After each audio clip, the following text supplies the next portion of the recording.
നമസ്തേ. ഓം ശ്രീ മാത്രേ നമ. Sridevi astrological consultancy ചാനലിലേക്ക് ഏവർക്കും സ്വാഗതം. ഇന്ന് നമ്മൾ ഇവിടെ ഒക്ടോബർ 3-ാം തീയതി 2024 ഒക്ടോബർ 3-ാം തീയതി, അതായത് കൊല്ലവർഷം 1200-ാം ആണ്ട് കന്നി 17-ാം തീയതി വ്യാഴാഴ്ചയും ശുക്ലവർഷ പ്രഥമ തിഥിയും വരുന്ന അത്തം നക്ഷത്രം വരുന്ന ദിവസം നമ്മൾക്ക് എങ്ങനെ ആയിരിക്കാം, ആ ദിവസത്തിൻ്റെ പ്രത്യേകതകൾ എന്തെല്ലാം? ഉദയം 6:17 AM-നും അസ്തമനം 6:13 PM-നും. രാഹുകാലം 1:30 മുതൽ 3:30 വരെ ആണെങ്കിലും ഇവിടെ 1:46 മുതൽ 3:13 വരെ ആണ്. യമകണ്ഠകാലം 6:17 മുതൽ 7:47 വരെയും ഗുളികകാലം 9:15 AM മുതൽ 10:46 AM വരെയും ആകുന്നു. അഭിജിത്ത് മുഹൂർത്തം 11:50 മുതൽ 12:58 വരെയാണ്. ഇടയ്ക്ക് ഒരു 4 സെക്കൻഡ് 12:12 മുതൽ 12:16 വരെ 4 സെക്കൻഡ് സമയം, അതായത് 4 സെക്കൻഡ് സമയം അഭിജിത്ത് അല്ലാതെ വരുന്നുണ്ട്. എന്തിനാണ് ഈ അഭിജിത്ത് മുഹൂർത്തം പറയുന്നത് എന്ന് വെച്ച് കഴിഞ്ഞാൽ, പ്രധാനമായിട്ടും ഈ ദിവസം ഒരുപാട്, അതായത് ശുക്ലപക്ഷം തുടങ്ങിയിരിക്കുകയാണ്. കന്നിമാസത്തിലെ കർത്തവാവ് കഴിഞ്ഞ് വരുന്ന ശുക്ലപക്ഷം, അതിൽ 1-ാമത്തെ ദിവസമായ പ്രഥമ നമ്മൾ നവരാത്രിയായി ആഘോഷിക്കുന്നത് നവരാത്രിയുടെ പ്രഥമ ദിവസമാണ്. അപ്പോൾ ആ ദിവസം ഒരുപാട് ശുഭകാര്യങ്ങൾ, വ്യാഴാഴ്ചയും കൂടി ആയതുകൊണ്ട് ശുഭകാര്യങ്ങൾ തുടങ്ങുന്നതിനുള്ള ദിവസമാണ്. അപ്പോൾ അതിന് ഏറ്റവും പറ്റിയ മുഹൂർത്തമാണ് അഭിജിത്ത് മുഹൂർത്തം. രാഹുകാലവും ഗുളികകാലവും അതുപോലെ തന്നെ യമകണ്ഠകാലവും വർജിക്കേണ്ടതാണ്. അതുകൊണ്ടാണ് ഈ കാര്യങ്ങൾ നമ്മളിവിടെ സൂചിപ്പിക്കുന്നത്. ഇനി നവരാത്രി തുടങ്ങുന്ന ദിവസമാണ് എന്ന് പറഞ്ഞതുകൊണ്ട് നമുക്ക് നവരാത്രി എന്നാൽ എന്താണെന്ന് ഒന്ന് മനസ്സിലാക്കാം. അല്ലെങ്കിൽ ആ നവരാത്രി ദിവസം ആരെയാണ് നമ്മൾ പ്രാർത്ഥിക്കേണ്ടത്, നവരാത്രി തുടങ്ങുന്ന ദിവസം തന്നെ നമുക്ക് ആരെ പ്രാർത്ഥിച്ചുകൊണ്ട് വേണം കാര്യങ്ങൾ തുടങ്ങാൻ എന്നുള്ളതൊന്ന് സൂചിപ്പിക്കാം. ദുർഗാദേവിയുടെ പരിപാവനമായ 9 ഭാവങ്ങളെയാണ് നവദുർഗയായിട്ടാണ് നമ്മൾ പ്രാർത്ഥിക്കുന്നത്. നവദുർഗാഭാവത്തെ പ്രാർത്ഥിക്കുന്ന 1-ാമത്തെ ഭാവം പ്രഥമയിൽ നമ്മൾ ശൈലപുത്രിയെയാണ് പ്രാർത്ഥിക്കുന്നത്. അപ്പം നമുക്ക് ഇന്നേ ദിവസം ശൈലപുത്രിയായ, അതായത് ഹിമവാന്റെ പുത്രിയായ ശൈലപുത്രിയെ പ്രാർത്ഥിച്ചുകൊണ്ട്, മഹാദേവന്റെ പാർത്ഥാകിനിയായിരുന്നു സതി. സതി ആത്മത്യാഗം ചെയ്തതിന് ശേഷമാണ് വീണ്ടും പുനർജനിച്ചതാണ് പാർവതിയായിട്ട്.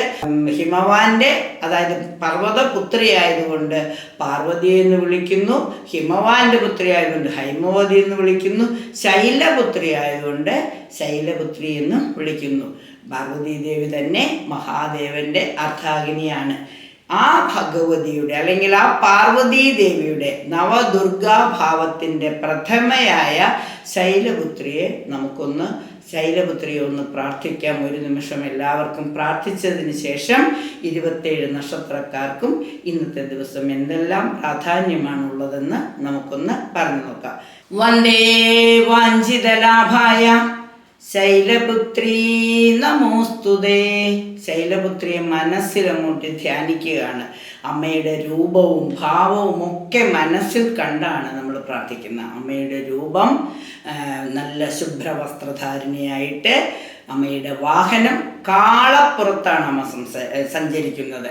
കാളപ്പുറത്ത് ഒരു കയ്യിൽ ഒരു താമരപ്പൂവും മറുകൈയിൽ തൃശൂലവും ഏന്തി അങ്ങനെ സഞ്ചരിക്കുന്ന ശൈലപുത്രിയായ അമ്മയെ ഒന്ന് ധ്യാനിക്കാം. വന്ദേ വാഞ്ചിതലാഭായ ചന്ദ്രാർത്ഥകൃതശേഖരാം വൃഷാരൂഢാം ശൂലധരാം ശൈലപുത്രീ യശസ്വിനിയും. നമ്മളതിങ്ങനെ സംസ്കൃത പദമായതുകൊണ്ട് വളരെ ശ്രദ്ധിച്ച് നമ്മൾ ചൊല്ലിയില്ലെങ്കിൽ നമുക്ക് സംസ്കൃതത്തിന് അങ്ങനെ ഒരു കുഴപ്പമുണ്ട്. അതുകൊണ്ട് തന്നെ തുഞ്ചത്തെഴുത്തച്ഛൻ നമുക്ക് എല്ലാവർക്കും എളുപ്പമായ രീതിയിൽ കിളിപ്പാട്ട് രീതിയിലും എഴുതിയിട്ടുണ്ട്. പക്ഷെ നമുക്കിവിടെ ഈ അമ്മയുടെ ആ രൂപത്തെ ഒന്ന് വർണ്ണിക്കുമ്പോൾ, ആ രൂപത്തെ ഒന്ന് മനസ്സിലെടുക്കുമ്പോൾ ഒന്നും കൂടി അതൊന്ന് ശ്രദ്ധിച്ചു നോക്കാം. വന്ദേ വാഞ്ചിതലാഭായ ചന്ദ്രാർത്ഥകൃതശേഖരാം വൃഷാരൂഢാം ശൂലധരാം ശൈലപുത്രീ യശസ്വിനീം.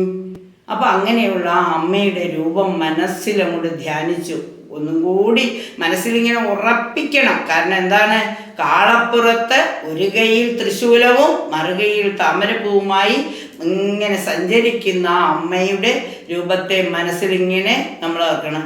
ശൂലമൊക്കെ കൈപ്പിടിച്ചിട്ടുള്ള ആ അമ്മയുടെ രൂപത്തെ ധ്യാനിച്ചുകൊണ്ട് നമ്മളൊരു 108 പ്രാവശ്യം എന്ത് ചെയ്യാണ്? വാഞ്ചിതാർത്ഥപ്രദേ ദേവി ശൈലപുത്രീ നമോസ്തുതേ, വാഞ്ചിതാർത്ഥപ്രദേ ദേവി ശൈലപുത്രീ നമോസ്തുതേ. ഓരോ ദിവസത്തിൻ്റെയും പ്രാധാന്യം മനസ്സിലാക്കുമ്പോൾ വ്യാഴാഴ്ച ആയതുകൊണ്ട് വിഷ്ണുവിന് പ്രാധാന്യമുള്ളത് കൊണ്ട് വിഷ്ണു വൈഷ്ണവ ദുർഗയായിട്ടും അമ്മയെ കാണാറുണ്ട്. നവദുർഗാഭാവത്തെ നമ്മൾ കാണുമ്പോൾ അമ്മയെ നമുക്ക് നമ്മൾ സാധാരണ വ്യാഴാഴ്ച ദിവസങ്ങളിൽ മഞ്ഞ വസ്ത്രങ്ങൾ ധരിക്കുന്നത് വിഷ്ണുപ്രീതിക്ക് വേണ്ടിയിട്ടാണ്. അപ്പോൾ വിഷ്ണുപ്രീതി വരുത്തുന്നു. ശക്തേരെല്ലാം സ്ത്രീ ശക്തി സ്വരൂപിണിയായ അമ്മയുടെ അനുഗ്രഹം ലഭിക്കുന്നതിനായിട്ട് അമ്മയെ നമ്മൾ മഞ്ഞ വസ്ത്രം ധരിച്ചുകൊണ്ട് തന്നെ നമ്മൾ പ്രാർത്ഥിക്കൂ. അമ്മയ്ക്ക് ഏറ്റവും ഇഷ്ടമാണ്, ദുർഗാദേവിക്ക് മഞ്ഞയും ചുവപ്പും ഒക്കെ വളരെ ഇഷ്ടമുള്ള നിറമാണ്. അപ്പോൾ വ്യാഴാഴ്ച ആയതുകൊണ്ട് നമ്മൾ മഞ്ഞ വസ്ത്രം ധരിക്കുന്നു, മഞ്ഞ പുഷ്യരാഗം ധരിക്കുന്നു, വിഷ്ണു സ്തുതികൾ ചൊല്ലുന്നു. അതോടൊപ്പം ദുർഗാദേവിയെ പ്രാർത്ഥിക്കുന്നതും നല്ലതാണ്. കയ്യിൽ അല്പ കൽക്കണ്ടം വെച്ചുകൊണ്ട് ത്രിമധുരം വെച്ചുകൊണ്ടൊക്കെ ഈ നവരാത്രി തുടങ്ങുന്ന ദിവസം സാധാരണ വിളക്ക് കത്തിക്കുമ്പോൾ ആ വിളക്കിൻ്റെ മുമ്പിൽ തന്നെ മറ്റ് പ്രാർത്ഥനകളൊക്കെ ചൊല്ലുന്ന പോലെ തന്നെ ദുർഗാദേവിയെ ഒന്ന് പ്രാർത്ഥിക്കുക. ഓം ദും ദുർഗായേ നമഃ എന്ന് പ്രാർത്ഥിച്ചുകൊണ്ട് പ്രഥമ കവചത്തിൽ പറയുന്ന ദേവി മഹാത്മ്യത്തിലെ കവചത്തിൽ പറയുന്ന പ്രഥമം ശൈലപുത്രി എന്നുള്ള ആ ശൈലപുത്രിയുടെ രൂപത്തെ മനസ്സിൽ ധ്യാനിച്ചുകൊണ്ട് 108 പ്രാവശ്യം കഴിയുമെങ്കിൽ 108 പ്രാവശ്യം വാഞ്ചിതാർത്ഥപ്രദേ ദേവി ശൈലപുത്രി നമോസ്തുതേ. ഇനി ഇതൊക്കെ നമുക്ക് ഇങ്ങനെയൊക്കെ പറയുന്നുണ്ടെങ്കിലും ചിലർക്ക് ദേവിയെ ഉപാസന ചെയ്യുന്നവരുണ്ട്. അമ്മയുടെ ശക്തി സ്വരൂപിണിയായ അമ്മയെ ഉപാസന ചെയ്യുന്നവർ ശക്തേരെ അവർ നമുക്ക് വേണമെങ്കിൽ ദശമഹാവിദ്യ പ്രകാരം അവരെന്ത് ചെയ്യുമെന്ന് വെച്ച് കഴിഞ്ഞാൽ അമ്മയെ ഉപാസിക്കുന്നതിന് രാവിലെയും വൈകുന്നേരവും ശൈലപുത്രി ദേവിയുടെ ആ വാഞ്ചിതാർത്ഥ പ്രതയായ അമ്മയുടെ രൂപത്തെ ധ്യാനിച്ചുകൊണ്ട് ഓം ഹ്രീം നമ, ഓം ഹ്രീം നമ, ഓം ഹ്രീം നമ എന്ന് ചുമന്ന വസ്ത്രമൊക്കെ ധരിച്ചുകൊണ്ട് 108 ചുവന്ന പുഷ്പങ്ങൾ കൊണ്ട് അർച്ചന നടത്താം, 108 ഏലയ്ക്ക കൊണ്ട് അർച്ചന നടത്താം, ഒരു പിടി അരി 108 പ്രാവശ്യം ഓം ഹ്രീം നമ കൊണ്ട് അക്ഷതം കൊണ്ട് അർച്ചന നടത്താം. ഇഷ്ടമുള്ള ചെത്തിപ്പൂവും ചുവന്ന അരടിയോ അതുപോലെ തന്നെ ചെന്താമര ഇതളുകളും ഒക്കെ കൊണ്ട് 108 പ്രാവശ്യം ഓം ഹ്രീം നമ എന്ന് കാലത്തും വൈകുന്നേരവും നല്ല വസ്ത്രമൊക്കെ ധരിച്ച് നിലവിളക്കിൻ്റെ മുമ്പിൽ ഇഷ്ടമുള്ളൊരു നിവേദ്യം, ഒരു പഴമെങ്കിലും അല്ലെങ്കിൽ ഒരു ത്രിമധുരമെങ്കിലും ഉണ്ടാക്കി വെച്ചിട്ട് പ്രാർത്ഥിക്കൂ. തീർച്ചയായും 27 നക്ഷത്രക്കാർക്കും 12 രാശിക്കാർക്കും ഈ നവരാത്രിയുടെ പ്രഥമ ദിവസം ഏറ്റവും അനുഗ്രഹം തരുന്ന വ്യാഴം എന്ന് പറഞ്ഞാൽ ദൈവാധീനമെന്നാണ്, ഗുരുത്വമെന്നാണ്. അപ്പോൾ ദൈവം നമുക്ക് അധീനമാകുമ്പോൾ, ഗുരുത്വമുണ്ടാകുമ്പോൾ മറ്റ് ഫലങ്ങളെക്കുറിച്ച് നമ്മൾ ചിന്തിക്കേണ്ടതില്ല. എന്നിരുന്നാൽ പോലും നമുക്കൊന്ന് പറഞ്ഞു പോകാം. അശ്വതി ഭരണി കാർത്തിക ആദ്യപാദം വരുന്ന 2 നക്ഷത്രക്കാർക്ക് പ്രത്യേകിച്ചും രാശിചക്രത്തിൽ വലിയ മാറ്റങ്ങളൊന്നുമില്ല. എന്നിരുന്നാലും ആദ്യമായിട്ടാണ് ഇത് വീഡിയോ കാണുന്നവർക്ക് രാശിചക്രത്തെക്കുറിച്ചൊന്നും പറയാം. ഇടത്തിൽ ഒന്നുമില്ല.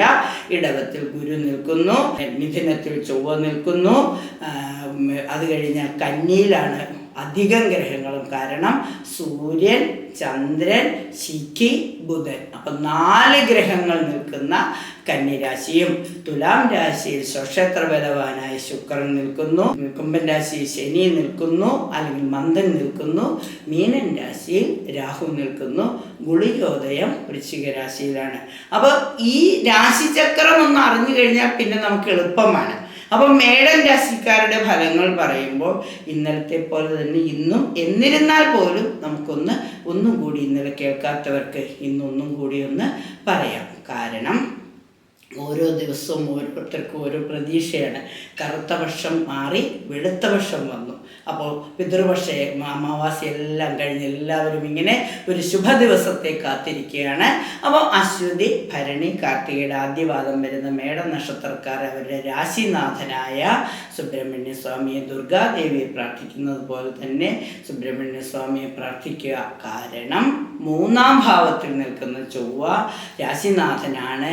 അത് മിഥുനൻ രാശിയാണ്. മിഥുനൻ രാശി ചൊവ്വയുടെ ശത്രു ക്ഷേത്രമാണ്. അപ്പം അതുകൊണ്ട് സഹോദര സ്ഥാനീയരിൽ നിന്നോ അല്ലെങ്കിൽ മറ്റ് സുഹൃത്തുക്കളിൽ നിന്നോ ചിലപ്പോൾ അഭിപ്രായ വ്യത്യാസങ്ങളോ ചിലപ്പോൾ പൊരുത്തക്കേടുകൾ എന്തെങ്കിലും വരുവാണെങ്കിൽ അതൊക്കെ ഒഴിവാക്കുവാനായി നല്ലൊരു ദിവസം ആരുമായിട്ടും അഭിപ്രായ വ്യത്യാസമൊന്നും വരാതിരിക്കാൻ ആണ്ടവനെ പ്രാർത്ഥിക്കുന്നത് നന്നായിരിക്കും. പിന്നെ നമുക്ക് ഏത് രംഗത്ത് പ്രവർത്തിക്കുന്നവർക്കാണെങ്കിലും 6-ാം ഭാവത്തിൽ നിൽക്കുന്ന സൂര്യനാണ്, 6-ാം ഭാവത്തിൽ കേതുവാണ് നിൽക്കുന്നത്. പിന്നെ ചന്ദ്രനും സൂര്യനും ഒരേ രാശിയിൽ നിന്ന് കഴിഞ്ഞാൽ ഗ്രഹണയോഗം പോലെയാണ്. ആർക്കും പൂർണ്ണ ബലമല്ലാതിരിക്കുമ്പോൾ പൊതുവെ ഒരു നല്ല ദിവസമല്ല. പക്ഷേ നല്ലതല്ല എന്ന് പറഞ്ഞ് നമുക്ക് തള്ളിക്കളയാൻ പറ്റില്ല. 7-ാം ഭാവത്തിൽ ശുക്രൻ നിൽപ്പുണ്ട്. ബുധനാണെങ്കിൽ ഉച്ചസ്ഥനാണ്. കന്നിരാശിയിൽ ബുധൻ ഉച്ചസ്ഥനാണ്. അപ്പോൾ ആ ബുധൻ്റെ നന്മയും കിട്ടും. പിന്നെ 6-ൽ സൂര്യൻ എന്ന് പറയുന്നത് ദോഷമല്ലല്ലോ, അനുകൂല ഭാവം തന്നെയാണ്. അപ്പോൾ തീർച്ചയായിട്ടും മേടൻ രാശിക്കാർക്ക് അവർക്ക് അനുകൂലമായ ഏത് രംഗത്ത് പ്രവർത്തിക്കുന്നവർക്കും അനുകൂലമാക്കി തീർക്കുവാനുള്ള സാഹചര്യങ്ങൾ ധാരാളമുണ്ട്. കാരണം അവർക്ക് 7-ാം ഭാവത്തിൽ ശുക്രൻ നിൽക്കുന്നു. അപ്പം വഴികാട്ടിയായി അമ്മ നിൽക്കുമ്പോൾ പിന്നെ മറ്റൊന്നും ഭയക്കാനില്ല. 9-ാം ഭാവത്തിൽ നിൽക്കുന്നത് 9-ാം ഭാവാധിപനായ വ്യാഴം നിൽക്കുന്നത് 2-ാം ഭാവത്തിലാണ്. അതുപോലെ തന്നെ 12-ാം ഭാവാധിപനും 9-ാം ഭാവാധിപനുമായ വ്യാഴം 2-ാം ഭാവത്തിൽ ധനസ്ഥാനത്ത് നിൽക്കുന്നു. പിന്നെ 10-ാം ഭാവാധിപൻ 11-ൽ നിൽക്കുന്നു. അപ്പോഴൊക്കെ ലാഭം തന്നെയാണ്. പൊതുവെ പറഞ്ഞാൽ മേടൻ രാശിക്കാർക്ക് ഒരു ശുഭമായ ഒരു നല്ല ദിവസം തന്നെയാണ്. സഹോദര സ്ഥാനീയരിൽ നിന്നോ സുഹൃത്തുക്കളിൽ നിന്നോ അല്ലെങ്കിൽ വീഴ്ചകളോ ക്ഷതങ്ങളോ വരാതിരിക്കാൻ ആണ്ടവനെ പ്രാർത്ഥിക്കുന്നതോടൊപ്പം തന്നെ ദുർഗാദേവിയെയും പ്രാർത്ഥിക്കൂ. സർവമംഗളങ്ങളും വന്നു ചേരും. ഇനി ഇടവൻ രാശി എന്ന് പറയുന്ന രാശിയിൽ തന്നെ വ്യാഴം നിൽപ്പുണ്ട്. 5-ാം ഭാവത്തിൽ നിൽക്കുന്ന സൂര്യനൊക്കെ കുറച്ച് ടെൻഷനൊക്കെ തരും. പക്ഷേ അവരുടെ രാശിനാഥൻ 6-ാം ഭാവത്താണ്. അപ്പോൾ അവിടെയും വലിയ പ്രതീക്ഷയൊന്നുമില്ല. പിന്നെ 7-ാം ഭാവത്തിൽ ഗുളികനാണ് നിൽക്കുന്നത്. ഗുളികൻ നിന്ന് കഴിഞ്ഞാൽ ഇണയുമായി ചിലപ്പോൾ ഇണയ്ക്ക് എന്തെങ്കിലും രോഗമൊന്നും എന്തെങ്കിലും അസുഖമുണ്ടെങ്കിൽ ഒന്ന് അധികരിക്കാൻ ചിലപ്പോൾ ഒരു അവസരമൊക്കെ വന്നേക്കാം. പിന്നെ ആകെയുള്ള ഒരു ഗുണം ആയുർദായകനായ വ്യാഴം രാശിയിൽ തന്നെ ഇന്നുണ്ട്. അപ്പോൾ ഒരു നഷ്ടവും ആയുസ് നഷ്ടങ്ങളൊന്നും ആർക്കും സംഭവിക്കാതിരിക്കും. മാത്രവുമല്ല 10-ലെ ശനി കർമ്മത്തെ ഭാരം കൂട്ടും. പക്ഷേ എന്നിരുന്നാലും 11-ൽ സർപ്പം നിൽപ്പുണ്ട്. 11-ലെ സർപ്പം അനുഗ്രഹ സ്ഥാനത്താണ്. പിന്നെ 12-ാം ഭാവാധിപനായ ചൊവ്വ 2-ാം സ്ഥാനത്തുമുണ്ട്. അപ്പം പൊതുവേ നോക്കുമ്പോൾ അവർക്ക് അനുകൂലമായ ഒരു നല്ല ഫലം വരുവാനുള്ള സാധ്യതകൾ ഉണ്ട്. അപ്പം അതുകൊണ്ട് ഇടവൻ രാശിക്കാർ അവരുടെ രാശിനാഥയായ മഹാലക്ഷ്മിയെ പ്രാർത്ഥിക്കുന്നതോടൊപ്പം തന്നെ മഞ്ഞ വസ്ത്രമൊക്കെ ധരിച്ച് വിഷ്ണു ഭഗവാനെ പ്രാർത്ഥിക്കുക. വിഷ്ണു അഷ്ടോത്തരം ജപിക്കുക. ഓം നമോ ഭഗവതി വാസുദേവായ എന്ന് ഒരു 11 പ്രാവശ്യമെങ്കിലും ജപിക്കുക. ഗണപതി ഭഗവാനെ തേടുക.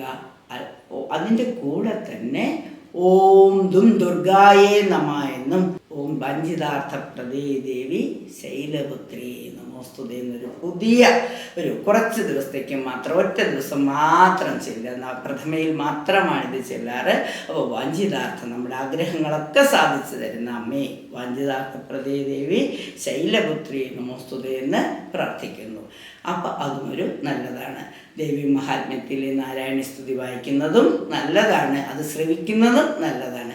എന്തായാലും ഒരു ശുഭദിനം തന്നെ ആവട്ടെ ഇവർക്കും. ഇടവൻ രാശിയുടെ നക്ഷത്രങ്ങളെ കുറിച്ച് പറയുമ്പോൾ ഇടവൻ രാശി കാർത്തികയുടെ 2, 3, 4 പാദങ്ങളും രോഹിണിയും മകയിരത്തിൻ്റെ ആദ്യ പാതിയും ചേരുന്ന 2 നക്ഷത്രമാണ്. ഇവരുടെ രാശിനാഥൻ മഹാലക്ഷ്മിയാണ്. അപ്പോൾ മഹാലക്ഷ്മിയെ പ്രാർത്ഥിക്കുന്നത് വളരെ നന്നായിരിക്കും. മറ്റ് പ്രാർത്ഥനകളും ചൊല്ലുന്നത് നല്ലതാണ്. ഇനി മൂന്നാമത്തെ രാശിയായ അല്ലെങ്കിൽ മൂന്നാം കൂറായ മിഥുനം രാശിയിലെ നക്ഷത്രങ്ങളെക്കുറിച്ച് നമുക്കൊന്നും അറിയാം. മകയിരത്തിൻ്റെ അവസാന 2 പാദവും തിരുവാതിരയും പിന്നെ പുണർന്നത്തിൻ്റെ 1, 2, 3 പാദങ്ങളും വരുന്നു. ഈ 3 പാദങ്ങളും അങ്ങനെ 2.25 നക്ഷത്രം. ഇവരെ സംബന്ധിച്ചിടത്തോളം അവരുടെ രാശിനാഥൻ 4-ാമിടത്ത് ഉച്ചസ്ഥനായി നിൽക്കുന്നു എന്നുള്ളതൊരു വലിയ അനുഗ്രഹം തന്നെയാണ്. എന്തും ആഗ്രഹിക്കാം. കാരണം 12-ലെ വ്യാഴത്തെ ആശ്രയിച്ചിട്ട് വലിയ കാര്യമില്ല. പക്ഷേ വ്യാഴത്തിൻ്റെ പുത്രഭാവത്തിൽ നിൽക്കുന്ന ബുധൻ അല്ലെങ്കിൽ സഹോദര സ്ഥാനത്ത് നിൽക്കുന്ന ബുധൻ എവിടെയുണ്ട്? അനുഗ്രഹത്തിലായി അനുഗ്രഹം തരാൻ ഉച്ചസ്ഥായി നിൽക്കുന്നുണ്ട്. 5-ൽ ശുക്രൻ നിൽക്കുന്നുണ്ട്. അപ്പോൾ സന്താനങ്ങളെ കൊണ്ടൊക്കെ നന്മകൾ വരാം, മനസ്സിന് സന്തോഷം വരുന്ന എന്തെങ്കിലും ഒരു കാര്യം, ചിലപ്പോൾ ഒട്ടും പ്രതീക്ഷിക്കാതെ ഒരു ജോലിക്ക് ഒരു ഇൻ്റർവ്യൂവിനൊരു കാർഡ് വരാം, ഒരു ക്ഷണം കിട്ടാം, അല്ലെങ്കിൽ എന്തെങ്കിലും പൈസ കിട്ടാൻ പണ്ടടച്ചു വച്ചിരുന്നായിരുന്നു, ഒരിക്കലും കിട്ടില്ല എന്ന് വിചാരിച്ച എന്തെങ്കിലും കിട്ടാൻ, എന്തെങ്കിലും സന്താനങ്ങൾക്കായാലും ഇണയ്ക്കും തുണയ്ക്കുമായാലും അവനവന് തന്നെയായാലും ആത്മസന്തോഷം ലഭിക്കുന്ന എന്തെങ്കിലും ഒരു ശുഭവാർത്ത കേൾക്കാൻ ഇടയാവും. 6-ാം ഭാവാധിപനായി ചൊവ്വ രാശിയിൽ തന്നെയുണ്ട്. അപ്പോൾ ശത്രുക്കളൊന്നും അത്ര ബലമുള്ളവരായിരിക്കണമെന്ന് ഇല്ല. പിന്നെ നമുക്കുള്ളത് 10-ാം ഭാവത്തിൽ 9-ാം ഭാവത്തിലാണ് അവരുടെ ശനി നിൽക്കുന്നത്. ശനി 9-ാം ഭാവത്തിൽ നിൽക്കുമ്പോൾ ഭാഗ്യ അല്പസ്വല്പമൊക്കെ മുറിഞ്ഞു പോവുമെങ്കിലും വലിയ പ്രശ്നങ്ങളില്ലാതെ പ്രാർത്ഥന കൊണ്ട് ശനീശ്വരനെ ഹനുമാൻ സ്വാമിയുടെയൊക്കെ അനുഗ്രഹം ഇവർക്ക് കിട്ടും. കർമ്മരംഗങ്ങളിൽ കൂടുതൽ കരുത്ത് നേടുന്നതിന് 10-ലെ രാഹു അനുഗ്രഹം തരും. ഏതെങ്കിലുമൊക്കെ പുതിയതായ എന്തെങ്കിലും സംരംഭങ്ങൾ തുടങ്ങുന്നതിനുള്ള ഒരു ശുഭമുഹൂർത്തമായിട്ട് വേണമെങ്കിൽ നമുക്കതിനുള്ള പ്രോജക്റ്റുകളൊക്കെ തയ്യാറാക്കാനായിട്ട് ഏത് രംഗത്ത് പ്രവർത്തിക്കുന്നവർക്കും അവരുടെ കഴിവുകൾ തെളിയിക്കാൻ പറ്റുന്ന സാഹചര്യം ഒരുക്കാൻ പറ്റുന്ന ഒരു ദിവസമാണ് വ്യാഴാഴ്ച. എന്തായാലും എല്ലാവർക്കും മംഗളം വരട്ടെ. അപ്പോൾ ആ മംഗളം വരുന്നതിന് നമ്മൾ ദുർഗാദേവിയുടെ പ്രഥമ രൂപത്തെ പ്രാർത്ഥിക്കുക. ഓം ദും ദുർഗായ നമ എന്ന് പ്രാർത്ഥിക്കാം. വാഞ്ചിതാർത്ഥ പ്രദേ ദേവി ശൈലപുത്രി നമസ്തുതേ എന്ന് പ്രാർത്ഥിക്കാം.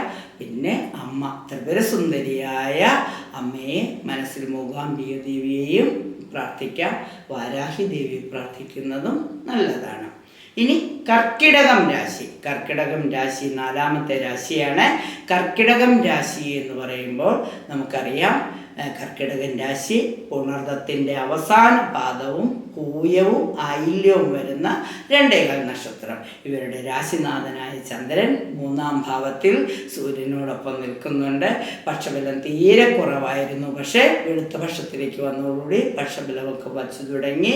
സൂര്യൻ്റെ കൂടെ ആണെങ്കിൽ പോലും കന്നിരാശി ബുധനോടൊപ്പമാണല്ലോ. അപ്പോൾ തീർച്ചയായിട്ടും സൗഭാഗ്യങ്ങളുണ്ട്. സഹോദര സ്ഥാനീയർക്ക് മാതൃതുല്യൻ മാതൃ സഹോദരരുടെയൊക്കെ അനുഗ്രഹങ്ങൾ കിട്ടാനുള്ള യോഗം ഇവർക്കുണ്ട്. മാത്രമല്ല 4-ാമിടത്ത് ശുക്രൻ നിൽക്കുന്നു. അപ്പോൾ കുടുംബത്തിൽ ഐശ്വര്യം വരുന്ന എന്തെങ്കിലും വാർത്തകൾ കേൾക്കാൻ പറ്റും. കുടുംബത്തിലേക്ക് എന്തെങ്കിലും പുതിയ സാധനങ്ങൾ വാങ്ങാനുള്ളൊരു തീരുമാനമെടുക്കും. കുടുംബയോഗങ്ങൾ വിളിച്ചു കൂട്ടാനായിട്ട് നവരാത്രിക്ക് നോക്കിത്തോണെ എല്ലാവരും വിളിച്ചു കൂട്ടാം. എന്തെങ്കിലുമൊക്കെ ഒരു തീരുമാനങ്ങൾ ഉണ്ടാകുന്ന ദിവസമാണ്.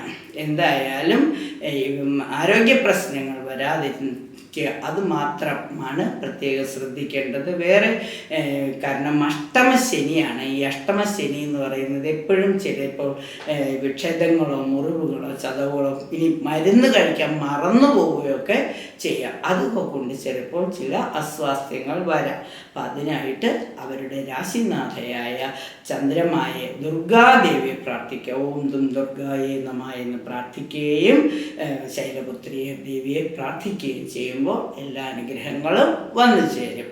ഇനി നമുക്ക് അവർ മഞ്ഞ വസ്ത്രം ധരിച്ചുകൊണ്ട്, പിന്നെ ചന്ദ്രൻ്റെ വസ്ത്രമായ വെള്ള വസ്ത്രം ധരിച്ചാൽ, ഓഫ് വൈറ്റ് ഒക്കെ വസ്ത്രം ധരിച്ചാലും നല്ലതാണ്. അതും ചന്ദ്രന് ബലം കിട്ടും. ദുർഗാദേവി ചന്ദ്രമായോടാണ് നമ്മൾ ഉപമിക്കുന്നത്. അപ്പോൾ അത് ചെയ്യുന്നതും നല്ലതാണ്. ഇനി നമുക്ക് 5ാമത്തെ രാശിയായ ചിങ്ങം രാശി. ചിങ്ങം രാശി എന്ന് പറയുമ്പോൾ മകം, പൂരം, ഉത്രത്തിൻ്റെ ആദ്യപാദം വരുന്ന 2 നക്ഷത്രം. അപ്പോൾ നമ്മൾ കർക്കിടകക്കൂറിൻ്റെ ഒന്നും കൂടി ഒന്ന് പറയുകയാണ്. കാരണം പുണർദത്തിൻ്റെ അവസാന പാദവും പൂയവും ആയില്യവും വരുന്ന 2 നക്ഷത്രമാണ്. അവരുടെ രാശിനാഥൻ ചന്ദ്രമായാണ്. ചന്ദ്രമായെ നമ്മൾ ദുർഗാദേവിയായിട്ടും കാണാറുണ്ട്. ദുർഗാ സപ്തശതിയൊക്കെ എപ്പോഴും ജപിക്കുന്നവരാണ് ഇവർ. തിങ്കളാഴ്ച ഇവർക്ക് വളരെ പ്രാധാന്യമുള്ളതാണ്. അതോടൊപ്പം തന്നെ വ്യാഴാഴ്ചയും വളരെ പ്രാധാന്യമുള്ളതായതുകൊണ്ട് വ്യാഴാഴ്ച മഞ്ഞ വസ്ത്രമൊക്കെ ധരിച്ച് പ്രാർത്ഥനകൾ ചെയ്യുമ്പോൾ കർക്കിടകം രാശിക്കാർക്ക് ശുഭഫലങ്ങൾ കൂടും. ചിങ്ങൻ രാശിക്കാരെ മകം, പൂരം, ഉത്രത്തിൻ്റെ ആദ്യപാദം വരുന്ന 2 നക്ഷത്രക്കാരെ സംബന്ധിച്ചിടത്തോളം സൂര്യൻ 2ാം ഭാവത്തിലേക്ക് വന്നിരിക്കുന്നു. രാശിനാഥനായ സൂര്യനും ചന്ദ്രനും ഒരേ രാശിയിൽ നിൽക്കുന്നു. പിന്നെ ബുധൻ 2ാം ഭാവത്തിൽ നിൽക്കുമ്പോൾ നല്ല വാക് സാമർത്ഥ്യത്തോടുകൂടി ഞാൻ ചെയ്തോളാം എന്നെ കൊണ്ട് കഴിയുമെന്ന് പറഞ്ഞുകൊണ്ട് എല്ലാ കാര്യങ്ങളും ഏറ്റെടുത്ത് നടത്താൻ ഒരു ശ്രമം നടത്തും. വിജയസാധ്യത ഉണ്ടോ എന്നുള്ളതൊന്നും നോക്കില്ല, ഏറ്റെടുത്ത് ചെയ്യാൻ ശ്രമിക്കും. അങ്ങനെ രാശിയിൽ നിൽക്കുന്ന കേതു ചിലപ്പോൾ വീഴ്ചകളൊക്കെ വരുത്തിയാലും അതൊന്നും കാര്യമാക്കാതെ 10ൽ വ്യാഴമുണ്ടല്ലോ, കർമ്മസ്ഥാനത്ത് വ്യാഴമുള്ളതുകൊണ്ട് മുന്നോട്ട് പൊക്കോളും.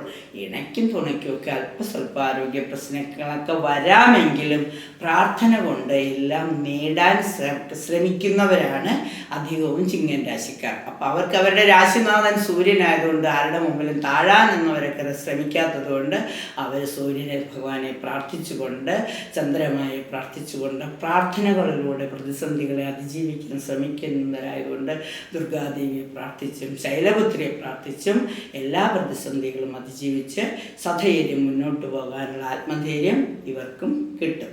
ഇനി നമ്മൾക്ക് 6ാമത്തെ രാശിയായ കന്നിരാശി. കന്നിരാശി എന്ന് പറയുമ്പോൾ ഉത്രത്തിൻ്റെ അവസാന 2, 3, 4 പാദങ്ങളും അത്തവും ചിത്തിരയുടെ ആദ്യ 2 പാദവും ചേരുന്ന 2 നക്ഷത്രം. ഇവരുടെ രാശിനാഥൻ രാശി തന്നെ ഉണ്ട്. രാശിനാഥൻ എന്ന് പറയുന്നത് ബുധനാണ്. ബുധൻ ഉച്ചസ്ഥനായി തന്നെ സ്വന്തം രാശിയിൽ നിൽക്കുന്ന ഇവർക്കൊരു ഭയങ്കര ആത്മധൈര്യം തരുന്നതാണ്. പിന്നെ സൂര്യനും ചന്ദ്രനും ഒക്കെ രാശിയിൽ തന്നെയുണ്ട്. കേതു ഉണ്ട്. കേതു ഇല്ലാത്ത ചില പ്രശ്നങ്ങൾ ഉണ്ടാക്കിയാലും മാർഗസ്ഥാനത്ത് സർപ്പമുള്ളതുകൊണ്ട് നേർവഴിക്ക് നയിക്കുമെന്നുള്ളൊരു വിശ്വാസമുണ്ട്. പിന്നെ ഇതിലൊക്കെ സന്തോഷം എന്താ വെച്ചാൽ 9ാം ഭാവത്തിൽ വ്യാഴം നിൽക്കുന്നുണ്ട്. ഈ വ്യാഴാഴ്ച ദിവസമൊക്കെ ഏറ്റവും അനുകൂലമായ തീരുമാനങ്ങളുണ്ടാവും. എന്തെങ്കിലുമൊക്കെ അപ്രതീക്ഷിത ധനഭാഗ്യങ്ങളൊക്കെ വന്നു ചേരാൻ, ലോട്ടറി ഭാഗ്യങ്ങളാവാം, ഇനി വരെ ചിട്ടിയൊക്കെ ചേർന്നിട്ടുണ്ടെങ്കിൽ ആ ചിട്ടിപ്പണമൊക്കെ കിട്ടാം. ഷെയർ മാർക്കറ്റിൽ പൈസ ഇറക്കിയിട്ടുള്ളവർക്കാണെങ്കിലൊക്കെ പെട്ടെന്ന് ഷെയറിൻ്റെ മൂല്യം കൂടി ലാഭത്തിലേക്കൊക്കെ വരാം. പിന്നെ എന്തെങ്കിലുമൊക്കെ ആരിൽ നിന്നെങ്കിലുമൊക്കെ സമ്മാനങ്ങളോ അതുപോലെ തന്നെ എന്തെങ്കിലും പ്രോത്സാഹനങ്ങളോ ഒക്കെ അംഗീകാരങ്ങളൊക്കെ കിട്ടുവാനുള്ള സാധ്യതകൾ ഇവർക്ക് കൂടുതലാണ്.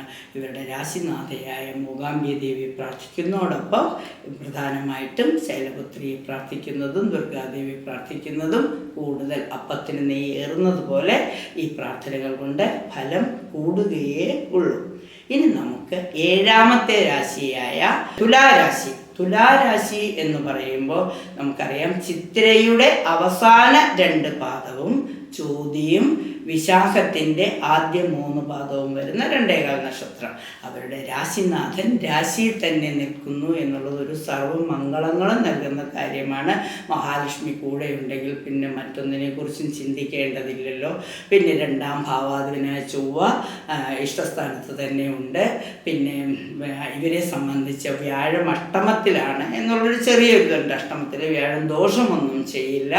മാത്രവുമല്ല 6ാം ഭാവത്തിലാണ് സർപ്പ ദേവതകൾ നിൽക്കുന്നത്. അപ്പം ത്വക്ക് രോഗങ്ങളൊക്കെ വരാതിരിക്കാനൊന്നും പ്രത്യേകം ശ്രദ്ധിക്കണം. എന്തെങ്കിലും പാടുകൾ ചൊറിഞ്ഞ് എന്തെങ്കിലും പൊട്ടലൊന്നും വരാതിരിക്കാൻ പ്രത്യേകം ശ്രദ്ധിക്കണം. അതായത് സ്കിന്നിൻ്റെ ത്വക്ക് രോഗങ്ങൾ വരാതിരിക്കാൻ ശ്രദ്ധിക്കുക.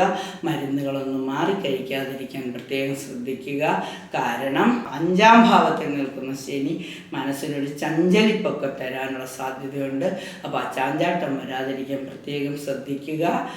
എല്ലാവിധ അനുഗ്രഹങ്ങളും ഉണ്ടാകാൻ വ്യാഴപ്രീതിക്കായി വ്യാഴാഴ്ച ദിവസമായിട്ട് മഞ്ഞ വസ്ത്രങ്ങൾ ധരിക്കുന്നത്, വിഷ്ണു ഭഗവാന് തുളസിമാല സമർപ്പിക്കുന്നത്, താമര ഇതളുകളുണ്ട് വിഷ്ണു അഷ്ടോത്തരം ജപിക്കുന്നത്, ഓം നമോ ഭഗവതേ വാസുദേവായ എന്ന് പ്രാർത്ഥിക്കുന്നത്, ഓം ശ്രീ നമ എന്ന് മഹാലക്ഷ്മിയെയും പ്രാർത്ഥിക്കുന്നത്, ഓം ദുർഗായേ നമ എന്ന് ദുർഗാദേവിയെ കൂടി പ്രാർത്ഥിക്കുമ്പോൾ കൂടുതൽ ഫലങ്ങൾ വന്നു ചേരും. ഒരു നെയ്വിളക്കൊക്കെ കത്തിച്ച് പ്രാർത്ഥിക്കുമ്പോൾ ഫലസിദ്ധി കൂടുന്നതാണ്.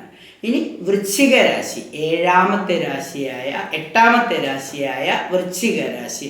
വൃശ്ചിക രാശിയുടെ നക്ഷത്രങ്ങൾ നമുക്കറിയാം. വിശാഖത്തിൻ്റെ അവസാന പാദവും അനിഴവും തൃക്കേട്ടയും വരുന്ന 2.25 നക്ഷത്രക്കാർ ചന്നവാപ രാശിയാണ് വൃശ്ചിക രാശി. അപ്പോൾ വൃശ്ചിക രാശിക്കാരുടെ രാശിനാഥനായ ചൊവ്വ അഷ്ടമത്തിലുണ്ട്.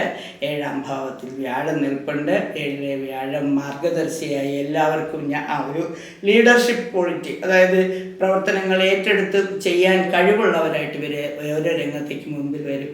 ഇത്തോളത്തെ നവരാത്രിയുടെ കാര്യങ്ങളൊക്കെ ഞാൻ നോക്കിക്കോളാം എന്നുള്ളൊരു ഭാവത്തിൽ ഒരു പ്രവർത്തനങ്ങൾക്കൊരു മുൻകൈ എടുക്കാനായിട്ട് ഇവർ ശ്രമിക്കുന്നതാണ്. ഒരു പരിധിവരെ അവരതിൽ വിജയിക്കുകയും ചെയ്യും. കുടുംബത്തിൽ ചില സ്വാരസ്യങ്ങൾ വന്നു ചേർന്നാലും എല്ലാം ഒരുവിധം ഇവരും പ്രാർത്ഥന കൊണ്ട് കാര്യങ്ങൾ നേടാൻ വളരെ ശ്രമിക്കുന്നവരാണ്. ഇരുന്ന് പ്രാർത്ഥിക്കാൻ ഇവർക്ക് മടിയുള്ളവരല്ല. പ്രാർത്ഥന കൊണ്ട് എല്ലാ ദൈവദിനം വരുത്താൻ കഴിയുന്നവരായതുകൊണ്ട് ആ പ്രാർത്ഥനയുടെ മുദ്ദുണ്ട്. വിഷ്ണു ഭഗവാനെ മനസ്സറിഞ്ഞ് പ്രാർത്ഥിച്ച് ഓം നമോ ഭഗവതേ വാസുദേവായ എന്ന് പ്രാർത്ഥിക്കുമ്പോൾ നേർവഴി തന്നെ ഭഗവാൻ കാണിച്ചു കൊടുക്കും. അങ്ങനെ വ്യാഴപ്രീതി വരുത്തിക്കൊണ്ട് ദുർഗാദേവിയെ പ്രാർത്ഥിച്ചുകൊണ്ട് സർവമംഗളങ്ങൾ വരട്ടെ.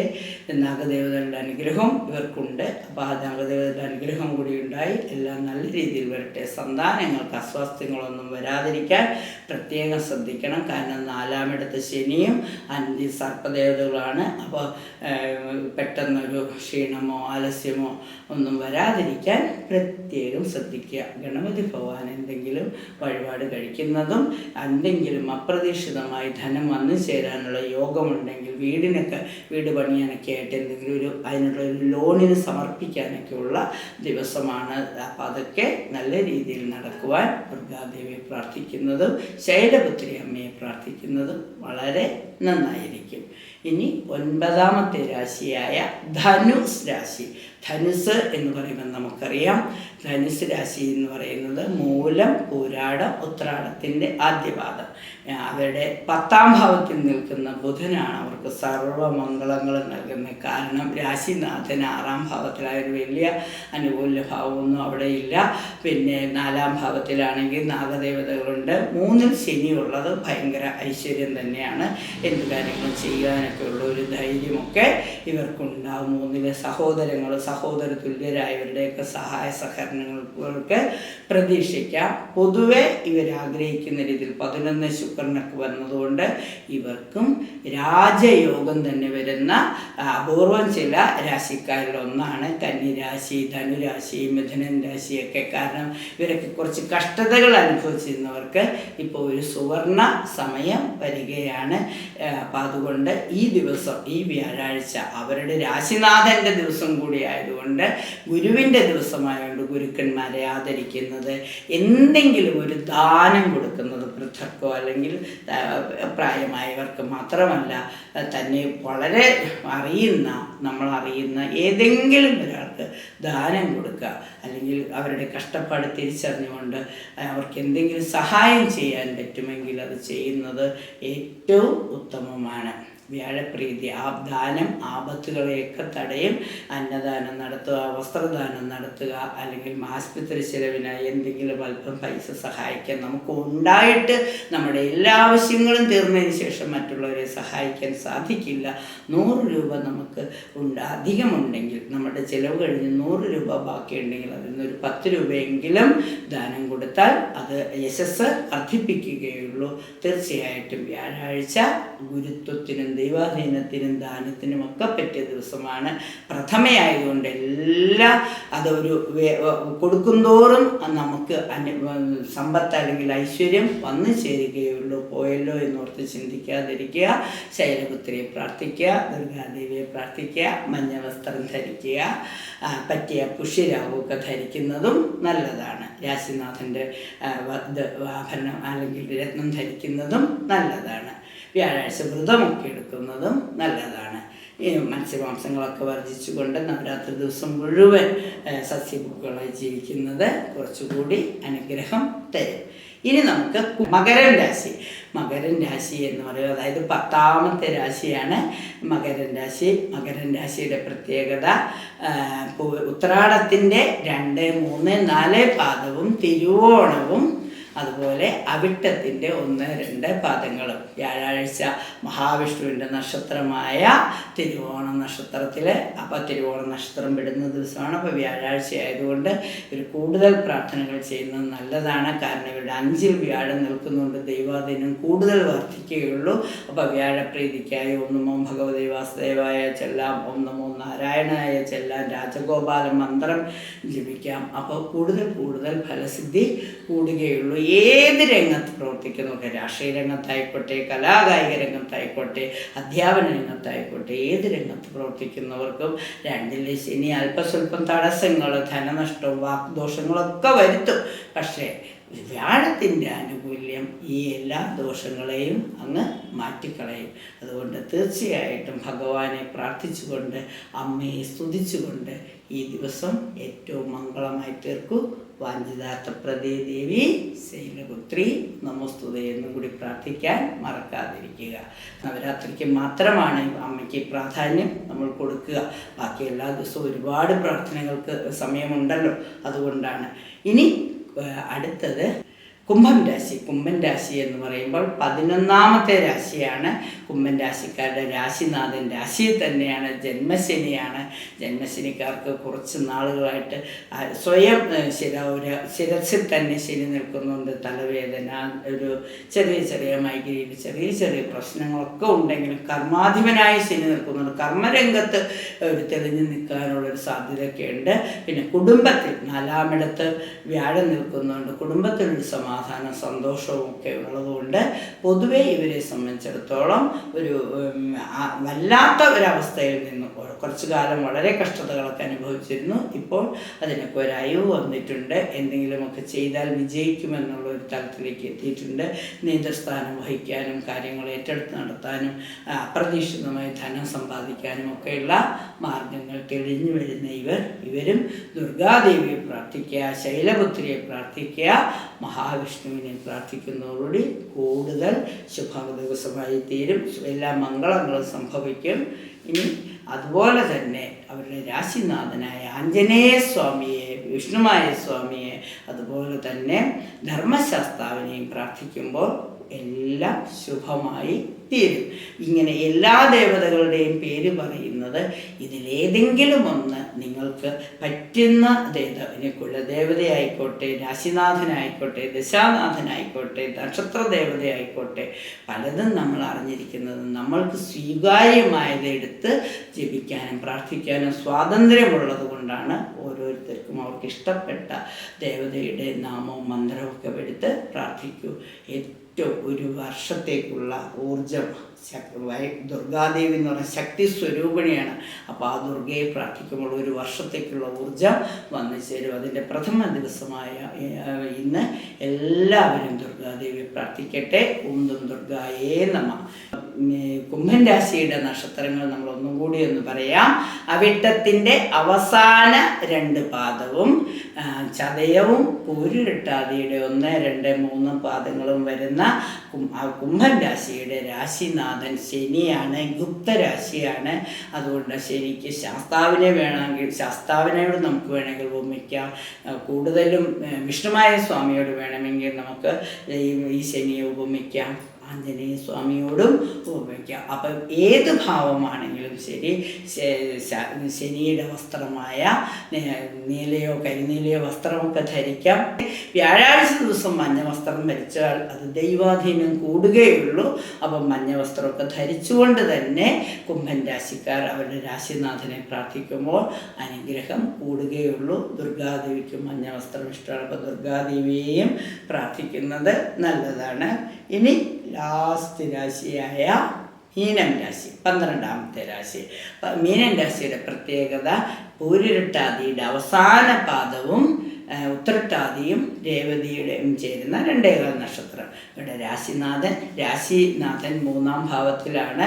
പക്ഷേ ഇവർക്ക് വ്യാഴത്തിൻ്റെ ആനുകൂല്യം കിട്ടുന്നതിന് വേണ്ടി വ്യാഴാഴ്ച ആയതുകൊണ്ട് ഉപവാസമെടുക്കുന്നതിന്, വ്രതമെടുക്കുന്നതിന്, അതുപോലെ തന്നെ മനസ്സറിഞ്ഞ് ദുർഗാദേവിയെ പ്രാർത്ഥിക്കുന്നതിന്, രാശിയിൽ തന്നെ നാഗദേവതകളുണ്ട്, നാഗദേവതകളെ പ്രാർത്ഥിക്കുന്നതിനൊക്കെ അനുഗ്രഹമുണ്ട്. 7ാമിടത്ത് കേതു നിൽക്കുന്നുണ്ട്. ഇണയ്ക്ക് അസ്വാസ്ഥ്യങ്ങളോ എന്തെങ്കിലും ആരോഗ്യ പ്രശ്നങ്ങളോ ജോലി സംബന്ധമായ എന്തെങ്കിലും പ്രശ്നങ്ങളൊക്കെ വരാതിരിക്കുവാനും മുൻകരുതലെന്ന് വേണം.